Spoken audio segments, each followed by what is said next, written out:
Shyamlal and Ladli are new parents again.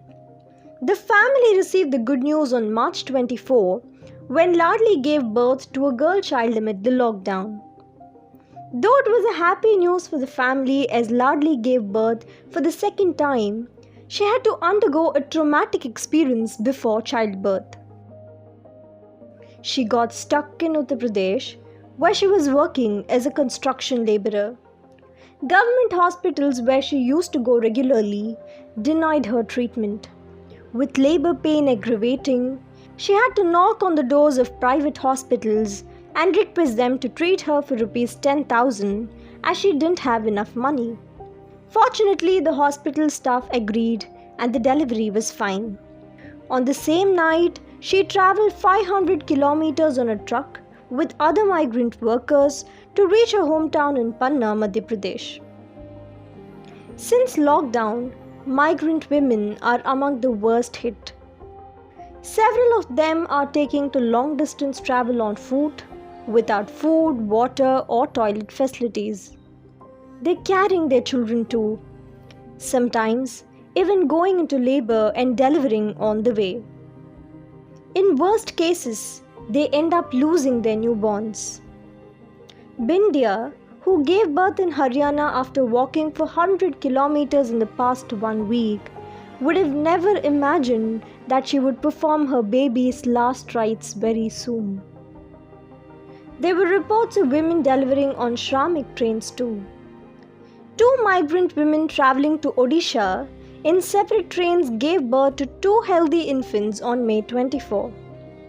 A total of 30 children were born in Shramik trains from May 1st. Sharon, the founder of NGO Sankalp, was witness to trauma faced by a migrant woman giving birth on the highway.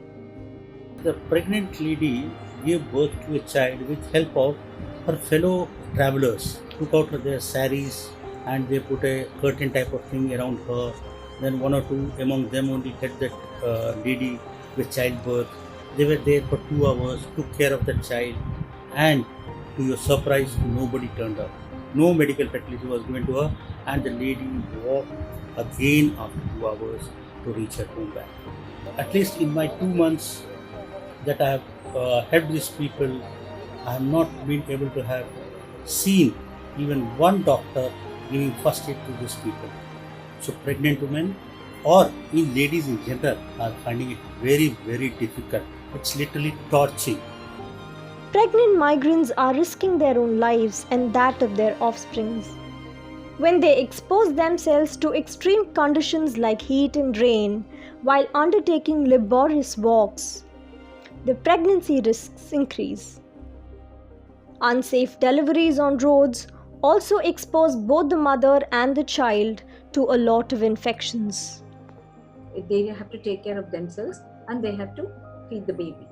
So if they are exposed to public, if they catch the infection, the baby is also at risk. So I think that they should stay at home and take care of the baby because both of them are exposed if she catches the infection.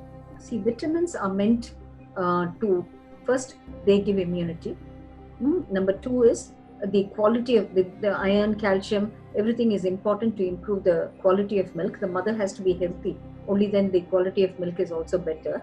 And it also gives immunity to the baby. Only if you're able to breastfeed well, it gives immunity to the baby as well.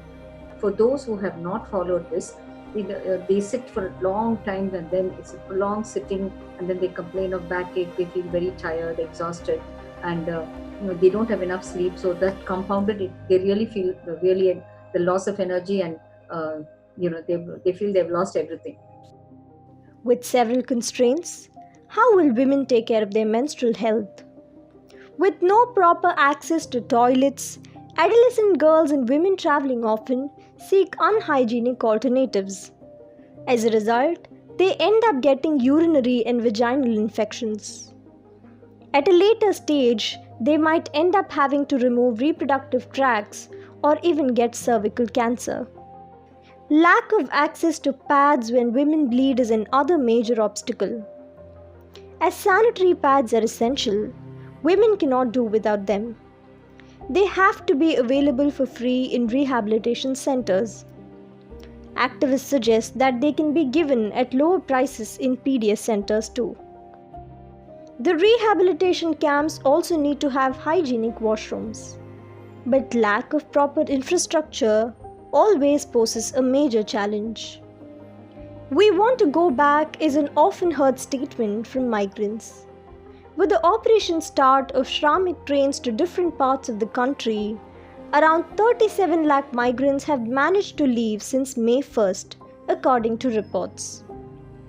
So they're not only catching trains to their homes, it is their ticket to a preserved surrounding.